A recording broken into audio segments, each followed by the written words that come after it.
Hi there. So I'm going to read you a little bit, an extract from another of my favourite books.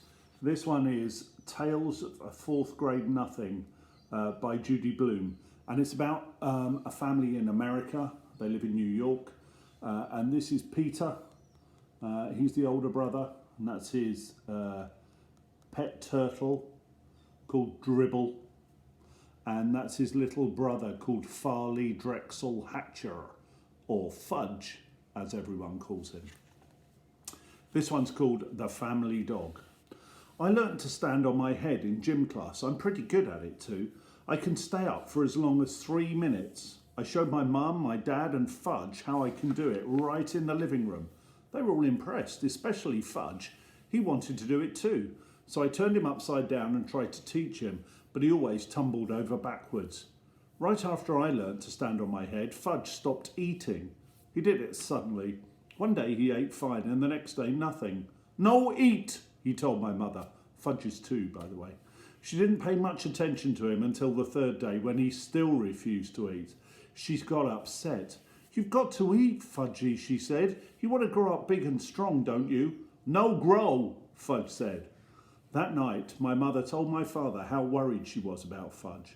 So my dad did tricks for him while my mother stood over his chair trying to get some food into his mouth. But nothing worked, not even juggling oranges.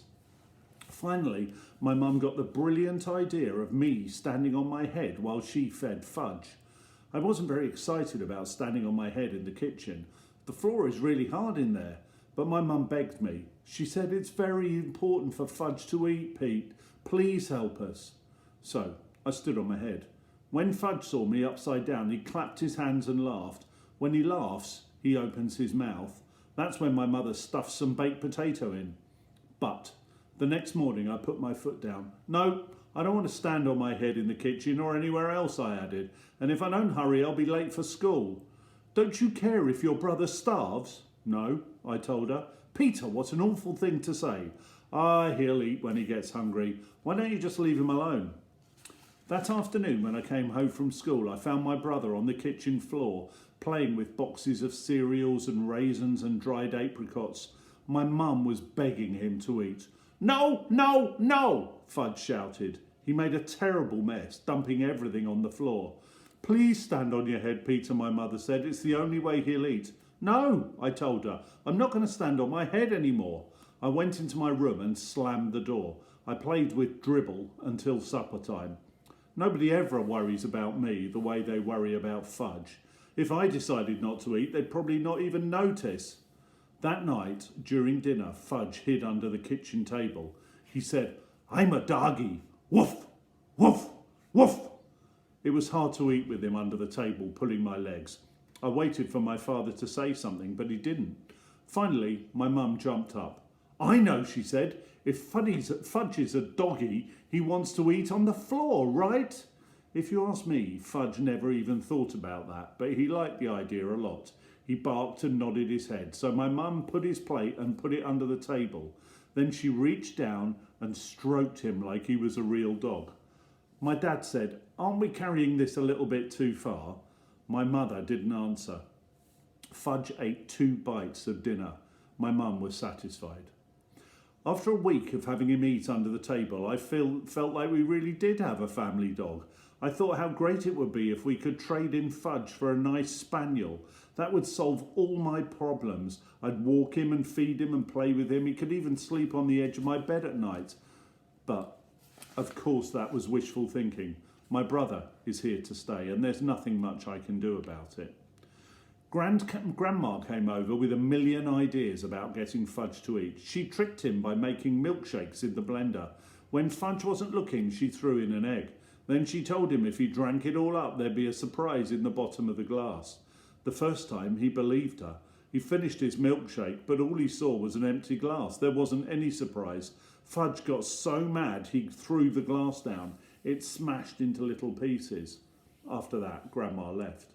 The next day, my mum dragged Fudge to the doctor's office. He told her to leave him alone, that Fudge would eat when he got hungry. I reminded my mum that I'd told her that, and for free, because in America you have to pay to go to the doctors. But I guess my mother didn't believe either one of us because she took Fudge to see 3 more doctors.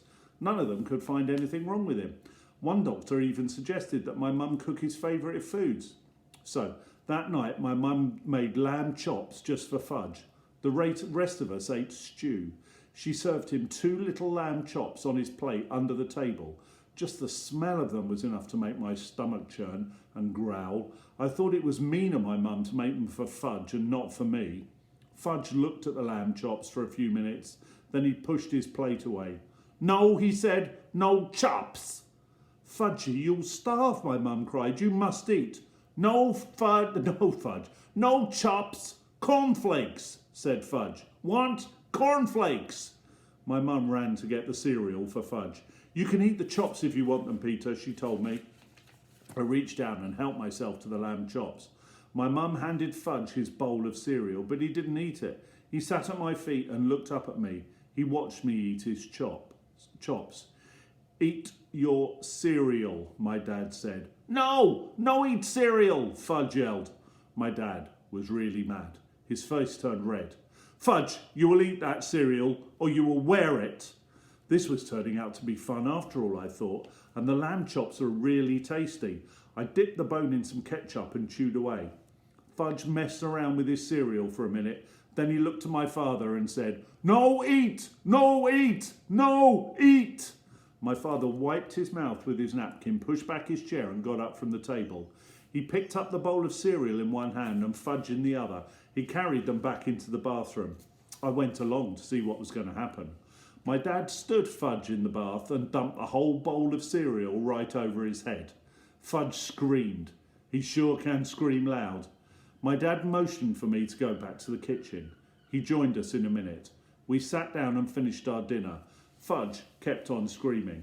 My mum wanted to go to him, but my father told her to stay where she was. He'd had enough of Fudge's monkey business at mealtimes.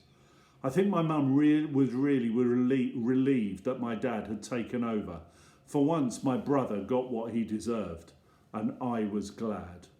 The next day, Fudge sat at the table again, in his little red booster chair where he belongs. He ate everything Mum put in front of him. "No more doggy," he told us. And for a long time after that, his favourite expression was, "Eat it or wear it." I'll read some more of this.